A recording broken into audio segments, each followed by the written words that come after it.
Dear Father, Mother God, I thank you for allowing us to be channels of light, love, and healing. I ask that all energy that flows through Veronica and myself today be grounded in Mother Earth, for she, in fact, is the living healer. Thank you, Mother, Father, God, all that is. Hi, Veronica. Hi, Anita. That's always so beautiful, by the way. I surprised her this morning. None of this is rehearsed. But the reason I wanted to talk to you today is because, as you know, Madison and myself went to Europe most recently. I do remember this. Yeah, and we had some mystical experiences. And so you recently also, probably the same time we were gone, you were gone. I was gone, yes. I was in the UK. Yeah, and other places. So how did you feel when you were there? What was your reason for going? Well, I've always just been called to go there. I never really have. I have ancestry there, but it was never like, oh, I need to go see this family clan. It was just this push to go, and I was given an opportunity, and I had a friend say, hey, if you can get there, you have a place to stay, and I said, I can get there. But one of the things with feeling that was really amazing for me is I'm very in tune with the earth below me, and I had this great experience where we were driving, and there's this kind of invisible line between England and Scotland where all of a sudden I just felt the land shift. And it's nothing, I always say things are a little bit different, neither good nor bad, they're just different, and it was different. I just felt the land was different in Scotland than it was in England. And come to find out later when I came back, I watched a video of the history of one of the most contested borders that is still contested, and it's over 2,000 years old, which is the Scotland-English border. And it actually was two different land masses at the time when the earth was forming that crashed together. And so the Scottish Highlands are actually, they were taller than the Himalayas, I found out, but over time have been eroded. So they literally are two different lands that collided together to create this island. So it was really fascinating to feel the land shift and have that knowledge, be in that knowingness, and then come back and find that actual information and go, oh, that's really cool. Yeah, see, that's very interesting, because when we were in Europe, we also felt different energies. And when we always, even though we wear our protection and our crystals and this and that, we still are sensitive and open to feeling those energies.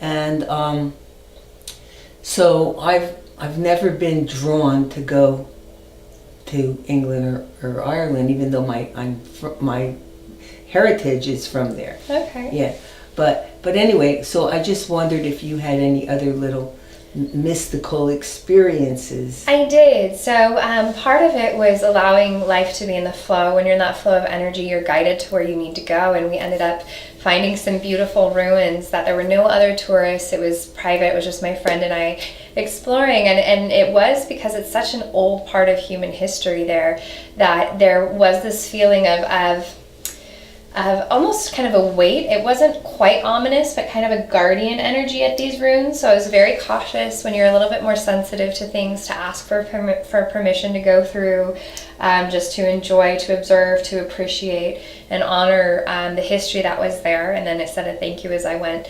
But yeah, there are definitely places, especially in London, you can feel just almost like scars, like you would feel on your body. You can feel that scars in time or in that energy. And for me, it's always that practice of just awareness of like you said, that shielding, but also appreciating the history there. But it can be a little bit unnerving, for sure. It can. Yeah. And I was like crazy most of the time. But so one of the other interesting things is you've had this in your mind that someday you want to go there. So and so it's interesting that you manifest it. Oh yeah. Okay, you definitely manifest it. I did. And when we're connected to that higher source or that higher consciousness, sometimes things happen. Sometimes they happen quickly. Sometimes they happen not so quickly, but we'll get a thought, and next thing we know, we're being invited to go on a trip that we we kind of thought about going there, but we never really were seriously, going to do it. Oh yeah. Just that was a passing thought, and then it's like, oh, here's this opportunity. Do you take it or do you not? Right. My instinct normally is to take it. Normally. Yeah. And so, did you go to Ireland too? No, we were just in England and Scotland, but we drove. So we were in southern Scotland, northern England, and had another beautiful coincidence, which of course those synchronicities of the main temple of the Mahayana Buddhists, which is a tradition a lot of my family follows that I respect and honor, is that it was 40 minutes away from where we were staying in northern England in the Lake District in a town called Ulverston.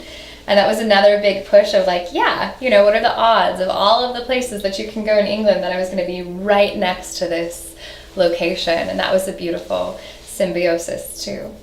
Yeah. So, and did you get to go to any castles or? I went to some castles. My focus, I don't know if you knew this, was actually ancient history in college, and so some of the things that I was particularly interested in were like Hadrian's Wall, which is the northernmost border of the Roman Empire.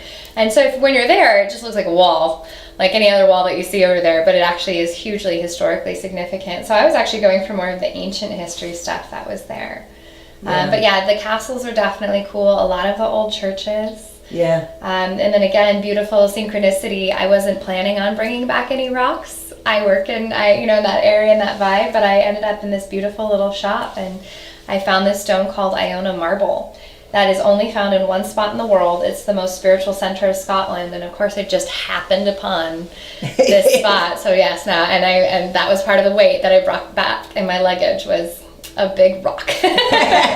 Just happened. Happened. Yeah. I just love how that works out. Yeah. So that's one of the things. Like when we do this work, one of the things we notice is that these coincidences. Mm-hmm. We say there are no coincidences, but we notice them all the time. We could, we're not planning to do something, and yet we're just drawn and pulled to do it. Like we were drawn to Sedona. Absolutely. Yeah. I mean, I never heard of Sedona. Oh, yeah. Yeah, and all of a sudden I'm here. Yeah, I'm drawn here. So, and I hear that a lot. Definitely the common story. But a lot of times when we leave or for me, when I leave my little cocoon of Sedona, even though Sedona's becoming more busy and more of an attraction, people want to come here and they want to feel the spiritual energy. It depends on how sensitive they are. Just like us, anywhere we go, we're picking up, and so it depends how sensitive they are. But when we're in our little cocoon here, I don't know about you, but every time I leave it, it's like, I can't wait to get back, I mean, Robert, I just wouldn't let go of him when I got back. I was like, and so it's not that it was bad. It's just different. It's just so different. Mm-hmm. It's so different. So anyway, anything else you'd like to share about that? I know you were there by yourself when. At first, yeah, for the first couple of days, and then I was with my friends, and then kind of a larger group, and so. I just feel that traveling is so vital to our awareness of the world and the world around us, and then again having that experience so you can come back and really appreciate where you live, because that is something I see that's fairly frequent of the locals. If you never get out, you stop seeing the grandeur of Sedona. You stop seeing, because it's just like, oh, well, yeah, there's the mountainside. Instead of seeing, like, that's the edge of the Colorado Plateau. This is this spectacular, splendid thing. So it was such a fun contrast to be in the land of the green. Everything is lush and moist and green and wet. And just that reminder of my nature. I'm from southern Arizona originally, and I'm a desert woman, and I loved visiting it.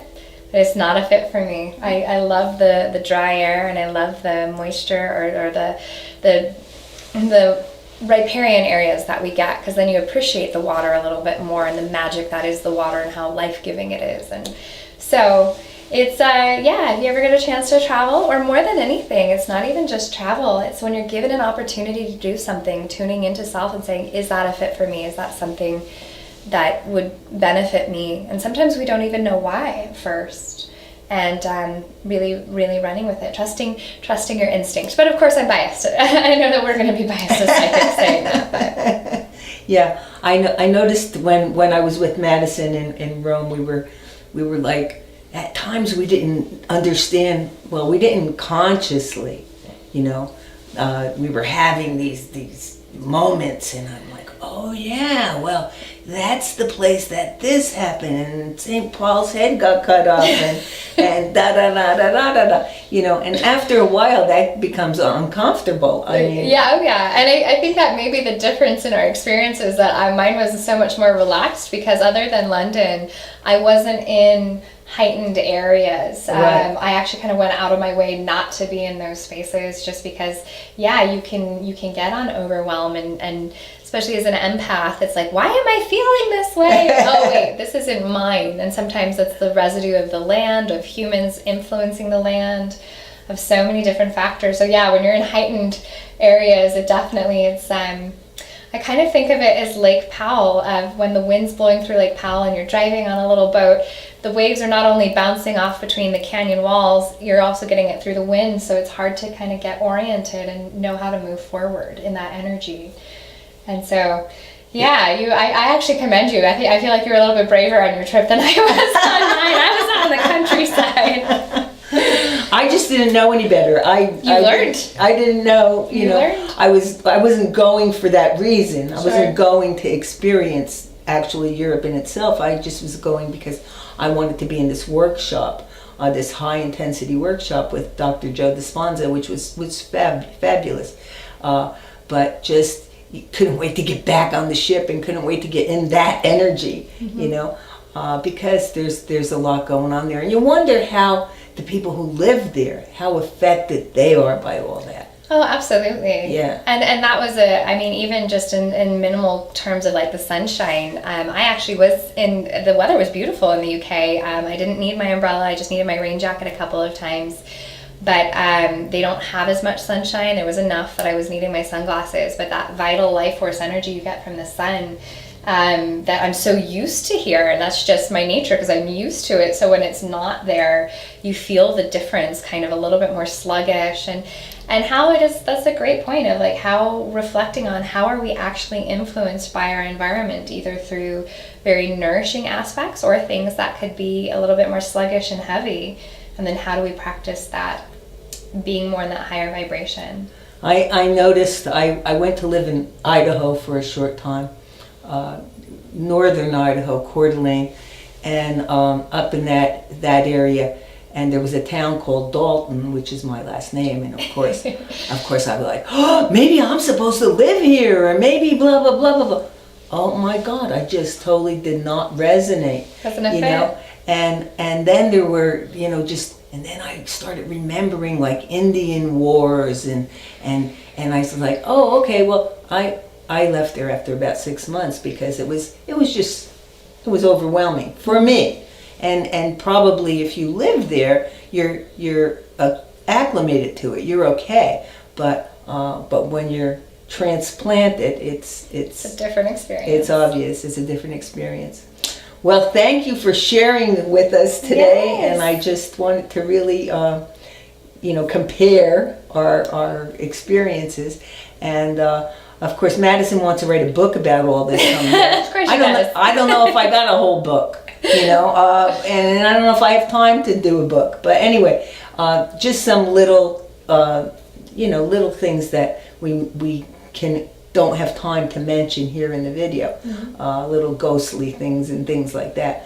But mystical experiences, you can all have mystical experiences, okay? But it just depends how open you are to doing it, okay? And what your intent is and your fear factor, because it can be frightening, when you have these experiences that you're not used to.